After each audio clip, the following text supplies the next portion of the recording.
I'll open with I was really proud of our players and the way they competed. We talked about composure and attention to detail. I thought that we kicked butt in the composure department, and we lost the attention to detail battle because we missed a lot of things.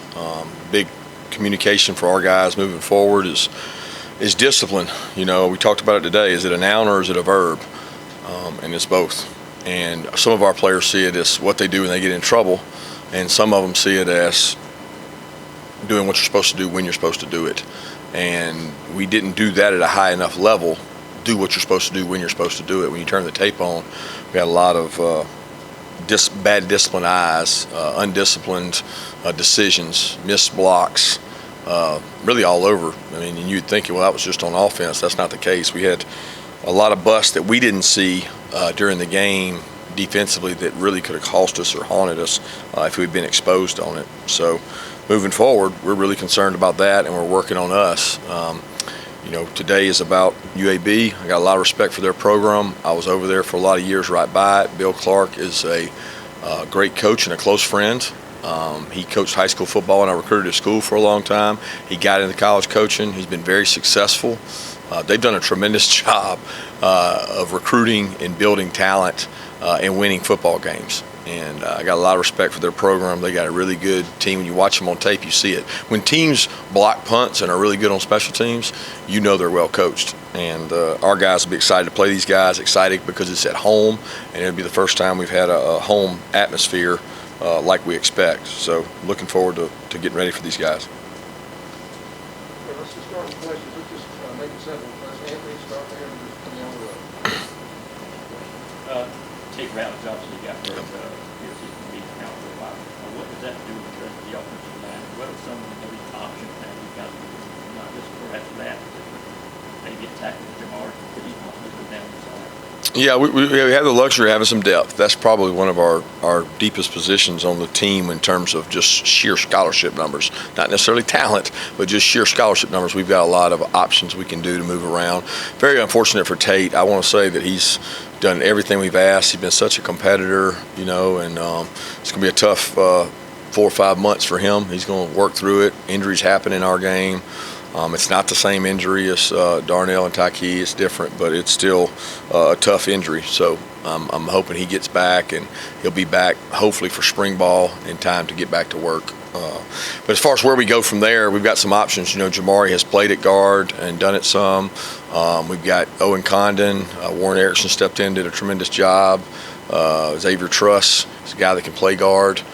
We feel like Broderick is at tackle, ready to go and ready to play, and you know we're just going to have to wait and see because Jamari actually took an extended amount of time where we were going to work him at guard. He worked at center while Warren was out, so he did double duty tackle center, and we really wanted to do double duty tackle guard. And now we'll look at it whether it's Jamari at guard, Broderick Xavier at tackle, Xavier at guard. We'll have all, we have to do that because if one guy goes down again, it may be a different move. So there's no like, oh, this is what we're going with. I think y'all are always looking for a definitive answer. There is no definitive answer. This is what we're going to look at. We're going to look at Jamari, Xavier, both at guard some. Owen and Warren will continue to play guard, but the fear of having Warren and Cedric in there is they're your two best centers. So you got a higher likelihood of losing one if both are playing, and you can't function without a center.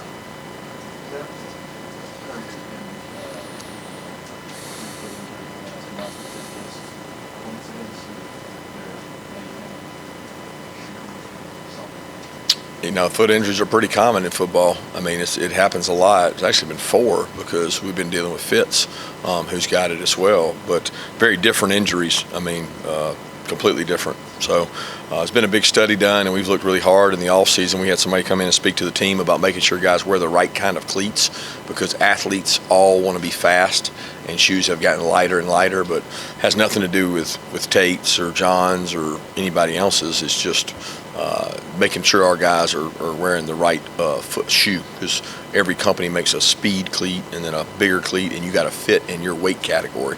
But our guys have done that, so just some of it is circumstance, and a lot of them have been non-contact, so it's not a matter of contact.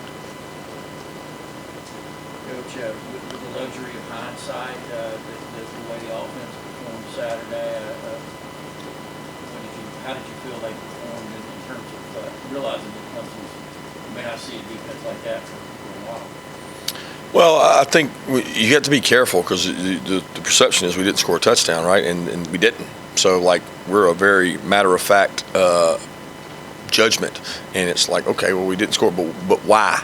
Why did we not? Okay, you go through the reasons why, and you go through each play, and a lot of it was attention to detail. It's not converting on third down, missing a couple explosives. They played us very different than what you would normally say a Clemson team would play. They prepared for speed breaks and shots and fastballs because that's what they had given up, and they did a good job of defending that. But to say that we didn't function or didn't run the ball well, we ran the ball well at times. I mean, anytime you can run the ball down somebody's throat in 4 minutes, it's pretty obvious that they know we had to run the ball there, and we were still able to. So we did some really good things offensively. Hey, I'm excited to see what our guys can do, moving forward. And the greatest jump you make is from game 1 to game 2. So we got to find a way to be more explosive, and you can see on tape that it's there. So I'm glad we got the attention of those guys. Kirby, kind of along those same lines, we talked about a lot of these young players that before the game that you want to see get out there and play. They needed that experience. Like game 1 to game 2 thing, do you expect more from guys like Ladd and A.D. Mitchell and those guys to have a play? I mean, does the bar get raised for them to stand kind of stay the same? No, there's a standard that's always set here, and we didn't play to the standard on offense or defense in terms of execution. Now, results, you can say the defense did, but in terms of execution, we didn't play to our standard. In terms of guys doing their job, I do think in my years of coaching, there's a certain number of times something has to happen for a guy to be able to function and do it right. So we have a play, Brock Bowers misses a block, Arian lines up wrong, AD's in the wrong spot and doesn't block the right guy, and the play's unsuccessful. Well, those 3 players, and you guys probably think of Arian as an experienced vet, and I look at him as really a freshman because this time last year he was rehabbing.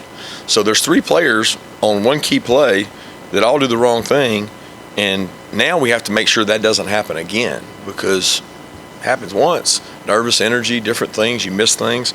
These guys are going to grow and get better, and we're going to develop them from it. But my expectation is they do it from day 1 all the way through. You mentioned Brock Bowers there. How much of, I think like team targets, how much of that was an intentional effort to get the tight end the ball versus just happenstance? Well, several of those were not targets just for Brock. He was the open guy. Some of that was get the ball out quick against a really good pass rush and not being able to see how long are we going to be able to protect. Are we going to be able to get vertical down the field? What's the easiest way to throw a short pass to the tight end? Who do they probably least expect? Brock Bowers. And so a lot of that is happenstance, but he's certainly a good player, and not every play that he got the other night was designed for him.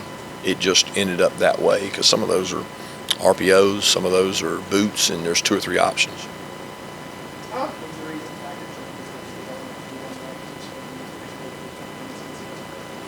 Well, I think first off, and I don't know this, I actually thought about looking it up, but of the last, we have 26, 29 practices before camp. We had 15 in the spring, so let's roughly say that's 45. I bet you he's practiced out of 45 practices 10 times. 15 times he's been able to practice. So he's missed a lot of time. And he was already a young player last year and grew. So I think for him, he knows that his upside and his best football is in front of him. And he's done everything we've asked in terms of getting well, rehab, and pushing himself. But he's not in game shape. He's not in game speed, and we got to improve that. We got to work on it. And he's certainly a very talented football player that we're excited about, and he will help us be explosive. And he just got to practice more. When I talked to players in the 2017 season, Terry Godwin, Devin Bowie, they all mentioned their game as one where teams really came together, they were super confident, productive. They just mentioned that there was so much rather than mentioning, of course, obviously that's just like Clemson, and then they coach each other every season. It's like that. Do you feel like that's kind of the way former players describe what they feel like the current players might experience?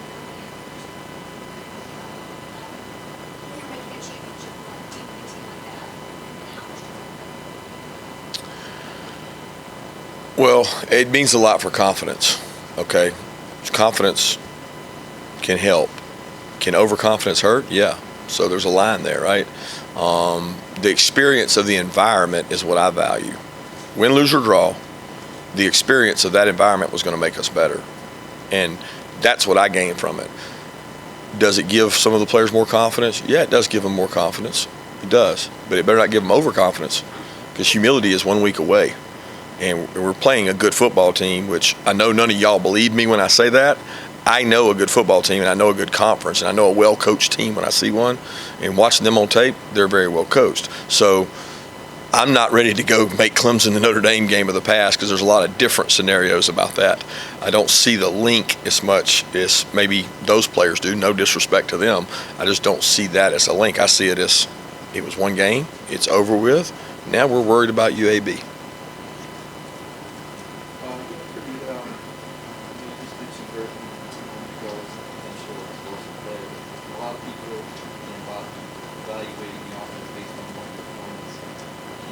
Share some perspective or some light on what JT Daniel was up against as far as Clemson's experience, the schemes, and the weapons he had to get them. No, I think all the talk about the weapons he has and doesn't have is mute point. Like that's what everybody wants to talk about, and you can make excuses for me, for JT, for Coach Monk, and whatever. Besides the point, we got good football players. Okay, so we got to take the football players we have and be explosive. It doesn't matter who's out there. That's just pity or something. I mean, we gotta be explosive. We got to get better at it. The way they played us, and of what our game plan was to protect JT and get the ball out and have some different protections and do some different things. The game plan was to not get in third and longs. We didn't get in many third and longs. How many sacks did we give up, guys? 1. Go check Clemson's average per game. Okay, so the game plan was to be efficient and being manageable down in distances, get the ball out of JT's hands. I feel like we did a good job of doing that. We didn't do it consistently enough to score points. So we have to do that better to be able to score points. How important was it to get all quarterbacks involved and re-satisfied with the distribution of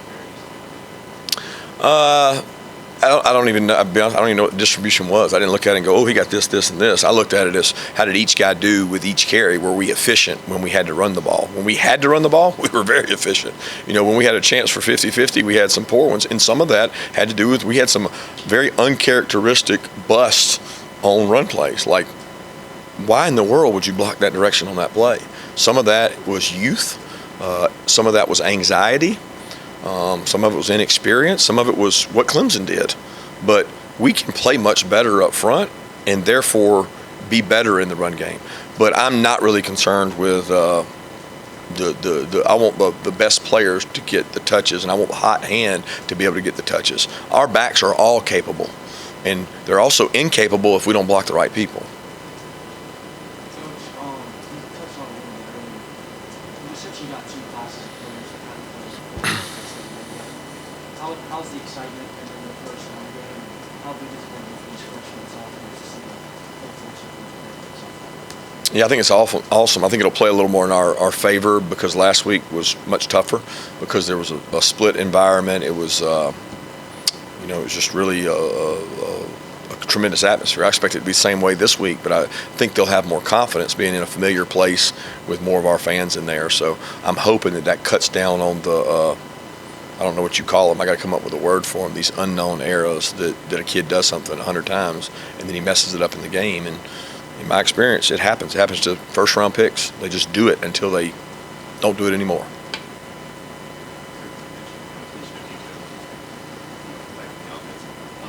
Whoa. Attention to detail affecting everyone. Punt return, defense, everyone. Now, you may be asking about offense, but we had attention to detail problems with everything.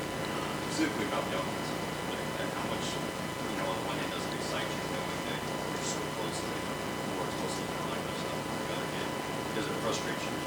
It's the same question that you're so close to busting up the whole thing's hurt.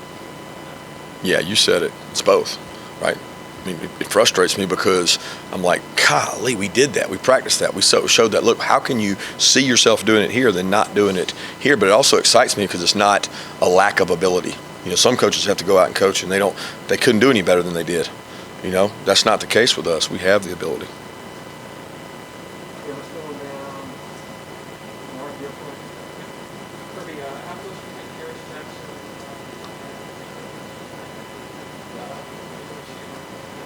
Dom or Dom? Yeah, Dom. How close are they? Oh, duh.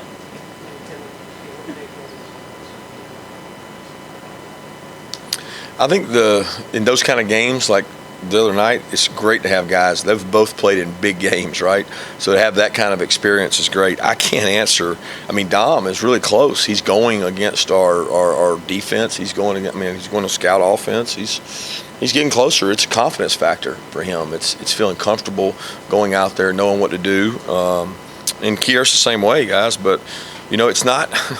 It's just not as simple as we're getting him back next Wednesday. It's a feel, and with Kiers's injury, it's not a straight line injury. It's a plant and cut injury, and I mean, there's nowhere more at position wise that you have to accelerate plant and cut than DB and wide receiver, and I want to get him back as much as anybody, but he's not yet, and we're going to be patient to make sure they're full and ready to go. Two questions. You mentioned Clemson defense and catching that football. What did they do in the second, third quarter to kind of slam the offense? It seemed like the first quarter was better, and getting targeted twice by two passing first calls. Is that something you guys talk about on the sideline? Say, hey, let's go again? First one, they really didn't do anything different. I mean, we always say it's about what we do, not what they do. Everybody wants to make ooh, man, they had a good second, third quarter. They must have had some new calls. No, they did the exact same defenses, changing them up and mixing them up. It's like pitching. So if you pitch well and you change it up, you're going to strike somebody out every now and then on a pitch that he wasn't expecting. They hit some good calls against things, and we did things to self-inflict wounds during both of those. So there's nothing that I can say they did great. They played soft zone. They sat back and didn't give us a lot of shot opportunities and made us execute down the field, which we didn't do at a high enough level. And then the other part you asked about was AD. Yeah, so some of that's dictated. Some of the people misunderstand. I mean, some of that's dictated by look, by favorable matchup, by RPO. So you say, well, you get two PIs, target him more. There were a couple targets that we didn't find the ball or we were off. We threw him two. And there were incompletions. So there was one that was not a PI that I know was on our sideline that sailed over his head that we didn't find. So we got to be sure we're targeting the right guys, the right amount. I do think he's going to be an explosive player. He's going to be a really good player. But I compare that game for him to Jermaine Burton's Arkansas game where, it was his first game out there. And I thought he did a good job of drawing the PIs he got, but he could have done a lot of other things better.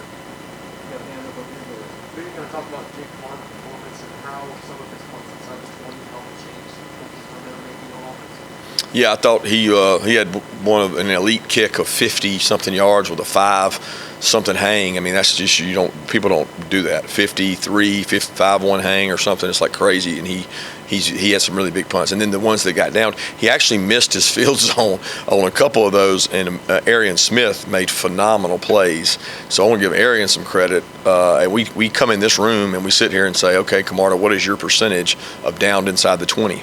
And our goal is for him to hit like 70%. And since he's been here in his career, he's batting about 75, 80%. And he doesn't do that alone, guys. That ball doesn't stop and not roll in by himself. So he has gunners and people out there that have to. We practice that really hard, and I think Coach Hartley does a great job teaching it. And we were able to down, I guess, 2 or 3 in there. Sit down for a couple more, y'all get your hands up. Go ahead, So speaking of players who are playing the first game, Kelly Greenville was one of those individuals that had 2 PIs and all that. I think that Keely's a really good player that works really hard. I'm excited to see his future. His performance could have been better. How is Ron and Kelvin important to the staying ready protocols? Ron's doing good.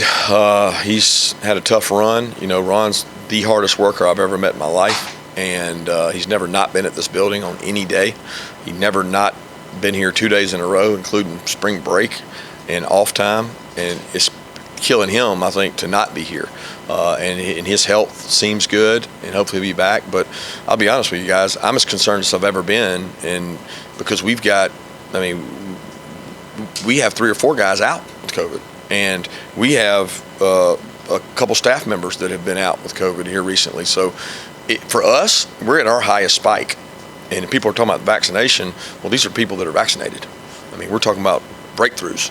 And so that concerns you, not only for the players on your team that are unvaccinated, that are playing and not playing, because we want everybody to be safe, but it concerns me for the players that are vaccinated that we could lose one.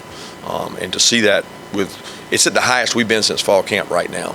And I think there's this like relief that you guys feel like, oh, well, everything's back to normal. Well, it's really just not for us right now, because we have the most we've had right now in quarantine.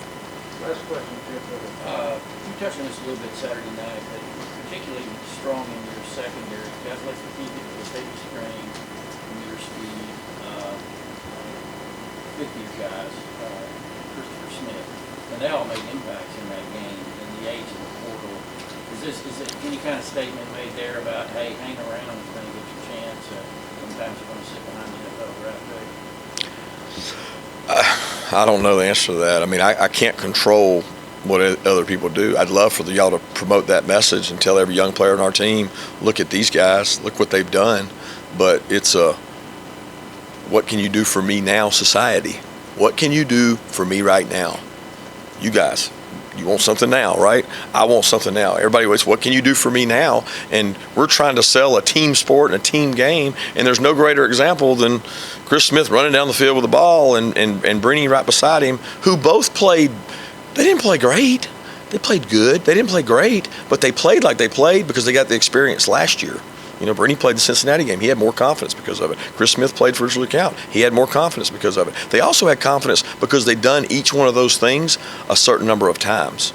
And to everybody's loving of rankings and loving of recruiting out there, I get it. I understand it. I love recruiting too. But you can't just walk in here and be immediately perfect and do everything right. You have to gain experience, and those guys have done that, and they have been behind some good football players, and they did wait their turn and fight and battle, and you know what, they've been contributors on special teams.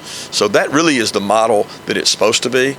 But in the world we live in now, it's show me playing time or show me the door. And we try to recruit the kids that want to be at Georgia for a long time, because it gives you a chance to be successful when they are older. Thanks, everybody. Thank y'all.